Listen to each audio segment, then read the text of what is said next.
Price God. ஆண்டவர் இயேசு கிறிஸ்து நாமத்தினாலே வாழ்த்துக்கள். ஒரு வசனத்தை வாசிக்கிறேன். கொலோசியர்களுக்கு நிருபம் 4ஆம் அதிகாரம் வசனம் 4. திருவசனம் செல்லும்படியான வாசலை தேவன் திறந்திருளும்படி எங்களுக்காக வேண்டிக் கொள்ளுங்கள் என்று சொல்லி அப்போஸ்தலனாகிய பவுல் இங்கே சொல்கிற இந்த வார்த்தையை நாம் இங்கே பார்க்கிறோம். இடைவிடாமல் ஜெபம் பண்ணுங்கள். 2ஆம் வசனம். ஸ்தோத்திரத்தோடு கூடவே ஜெபத்தில் விழித்திருங்கள் என்று பவுல் எழுதுகிறார். இங்கே கொலோசை பட்டணத்தாருக்கு, கொலோசை சபைக்கு பவுல் சொல்லுகிற ஒரு ஆலோசனை என்னவென்று சொன்னால், தேவனுடைய வசனமானது, திருவசனமானது, தேவனுடைய வார்த்தையானது போகக்கூடாதபடிக்கு அவன் தடை பண்ணப்பட்டிருக்கிற அந்த தடையை நீக்குவதற்கு இருக்கிற ஒரே ஒரு சொல்யூஷன், திறவுகோல் ஜெபமாக இருக்கிறது. பிசாசு தடை பண்ண முடியும், ஆனால் ஜெபம் அதை திறக்க முடியும். பிசாசு கையில் பூட்டு இருக்கலாம், ஆனால் சாவியோ நம்ம கையில் இருக்கிறது. சாவிதான் ஜெபம் என்பது. ஜெபம் என்பது திறவுகோலாக இருக்கிறது.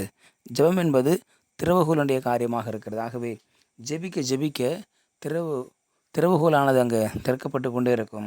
அடைக்கப்பட்ட கதவுகள் திறக்கப்பட்டு கொண்டே இருக்கும். ஆகவே திருவசனம் செல்லக்கூடாதபடிக்கு பிசாசு தடை பண்ண இருக்கிறான். திருவசனம் செல்லும்படியாக தேவன் விரும்புகிறார். திருவசனம் சென்றால் மனிதர்கள் விடுதலை ஆவார்களே. திருவசனம் சென்றால் மனிதர்கள் மீட்படைவார்களே. திருவசனம் சென்றால் மனிதர்கள் ரட்சிக்கப்படுவார்களே. திருவசனம் சென்றால் மனுஷர்கள் பரலோக ராஜ்யத்துக்கு போய்விடுவார்களே என்று சொல்லி பிசாசு அதை தடை பண்ணுகிறான். திருவசனம் சென்றால் பிசாசின் முகத்திரை கிழிக்கப்படும். திருவசனம் சென்றால் பிசாசினுடைய காரியங்கள் வெளியடையும். அவன் யார் என்று வெளிப்படையாக தெரிந்துவிடும். அவனுடைய முகத்திரை கிழிக்கப்படும். அவன் யார் என்று தோலுரித்து காட்டுவது தான் திருவசனமாக இருக்கிறது. ஆகவே அவனை யார் என்று தோலுரித்து காட்டுவதற்காக செய்யப்படுகிற திருவசனத்தை, சொல்லப்படுகிற திருவசனத்தை அவன் தடை பண்ணுகிறான். ஆனால் திருவசனத்தை சொல்லக்கூடாது தடை இருக்கிற தடையை மாற்றுவதற்கு இருக்கிற திறவுகோலாகிய ஜெபத்தை நீங்கள் செய்ய வேண்டும். நீங்கள் ஜெபம் செய்கிற பொழுது அங்கே வாசல் திறக்கப்படும். நீங்கள் ஜெபம் செய்கிற பொழுது அங்கே சுவிசேஷம் கடந்து போகும் என்று சொல்லுகிறார். அறிக்கையில் பார்க்குறோம், காலத்தை பிரயோஜனப்படுத்திக் கொள்ளுங்கள் என்று சொல்லுகிறார். காலம் பொல்லாததாக இருக்கிறது. காலம் மிக வேகமாக ஓடிக்கொண்டிருக்கிறது. காலத்தை நீங்கள் பிரயோஜனப்படுத்திக் கொள்ளுங்கள் என்று சொல்லுகிறார். ஆகவே காலத்தை பிரயோஜனப்படுத்தி கொண்டு ஜெபிக்கிற நேரத்தில் ஜெபத்தையும், திருவசனத்தை சொல்லுகிற நேரத்தில் திருவசனத்தையும் சொல்ல வேண்டும் என்று சொல்லி பவுல் இங்கே சொல்கிற காரியத்தை பார்க்கிறோம். பவுலுக்கு எவ்வளோ பாடுகளும் பிரச்சனைகளும் வேதனையும் வந்தாலும் அவர் எல்லா நிலைமையிலும் திருவசனத்தை பிரசங்கம் பண்ணுவதற்கு அவர் சோர்ந்து போனதே கிடையாது. திருவசனத்தை பிரசங்கம் பண்ணுவதற்கு ஒரு நாளும் அவர் சோர்ந்து போய்விடவே இல்லை.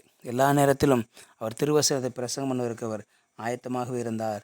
அது மாத்திரமல்ல, நீங்கள் ஜெபியுங்கள், நான் திருவசனம் கொண்டு செல்கிறேன் என்ற ஆயத்தோடு அவர் காணப்பட்டான்னு சொல்லி பார்க்கும். இன்றைக்கி நமக்கு இருக்கிற ஒரு மிகப்பெரிய பாரமாக அது இருக்க வேண்டும். திருவசனத்தை நாம் சுமந்து செல்வர்களாய் காணப்பட வேண்டும். திருவசனம் அநேகருக்கு சொல்லப்படுவர்களாய் நாம் காணப்பட வேண்டும். ஆகவே திருவசனம் வெளியே போக வேண்டும். திருவசனம் தெருக்களுக்கு போகணும். திருவசனம் வீடுகளுக்கு போகணும். திருவசனம் கிராமங்களுக்கு போகணும். திருவசனம் பட்டணங்களுக்கு போகணும். எல்லா இடத்திற்கும் திருவசனம் செல்லப்படுகிற ஒரு நாட்களாக இது காணப்படுகிறது. இந்த கிறிஸ்மஸ் நாட்களிலே அநேகருக்கு நாம் திருவசனத்தை கொண்டு சென்றிருக்கிறோம். இந்த பண்டிகை நாட்களில் அநேகருக்கு திருவசனத்தை கொண்டு சென்று அவர்கள் நாம் அறிவித்திருக்கிறோம். அவர்கள் எல்லாம் அறிவிக்கப்பட்டிருக்கிறார்கள், அவங்களாம் கேள்விப்பட்டிருக்கிறாங்க, அவங்களாம் கேட்டிருக்கிறாங்க. ஆகவே திருவசனம் சொல்லுவதற்கு நாம் ஆயத்தமாகிற காரணத்தினாலே நாம் அதை திருவசனம் கொண்டு செல்கிறோம். இன்னொரு பக்கம் ஜெபம் நடந்து கொண்டே இருக்க வேண்டும். சபையார் ஜெபித்து கொண்டே இருக்க வேண்டும். அங்கே கதவுகள் திறக்கப்பட்டு கொண்டே இருக்கும். பேதுரு சிறைச்சாலையில் இருந்த பொழுது சபையார் ஊக்கமாக ஜெபித்தார்கள்.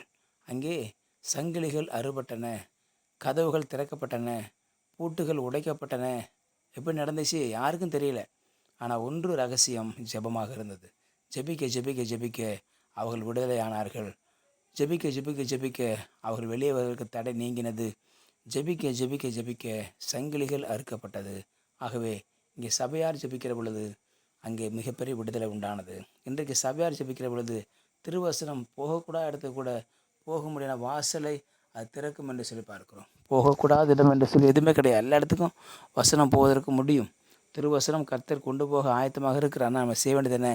ஜெபித்து திருவசனத்தை கொண்டு செல்ல நாம் ஆயத்தமாக இருக்க வேண்டும். அப்படி ஆயத்தமாக இருக்கிற பொழுது திருவசனம் எல்லா இடத்துக்கும் கடந்து போகும் என்று சொல்ல பார்க்கிறோம். திருவசனத்தை கொண்டு செல்லுவோம். திருவசனத்தை சுமந்து செல்லுவோம். திருவசனம் எல்லா காதுகளுக்கும் இனிமையாக மாறும். திருவசனம் எல்லா காதுகளுக்கும் நன்மையாய் மாறும்.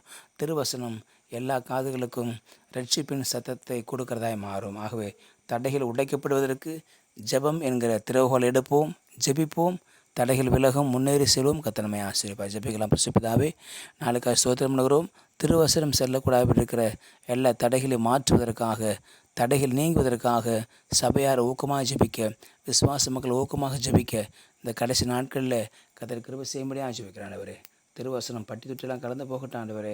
கலெக்டர் ஆஃபீஸுக்கு போகட்டும், போலீஸ் ஸ்டேஷனுக்கு போகட்டும், பணக்காரன் ஏடை எல்லாருக்கும் போகட்டும்ப்பா. திருவசனம் போகாத இடமே இருக்கக்கூடாது. எல்லா இடத்துலையும் திருவசனம் கடந்து போக முடியாது ஜெபிக்கிறோம். உங்களோட கிருபையின் கருத்தை அடுத்து பொறுப்படுத்திக் கொள்ளும். இயேசுவின் நாமத்தை ஜெபிக்க நல்ல பிதாவே. ஆமேன், ஆமேன். You will be succeeded.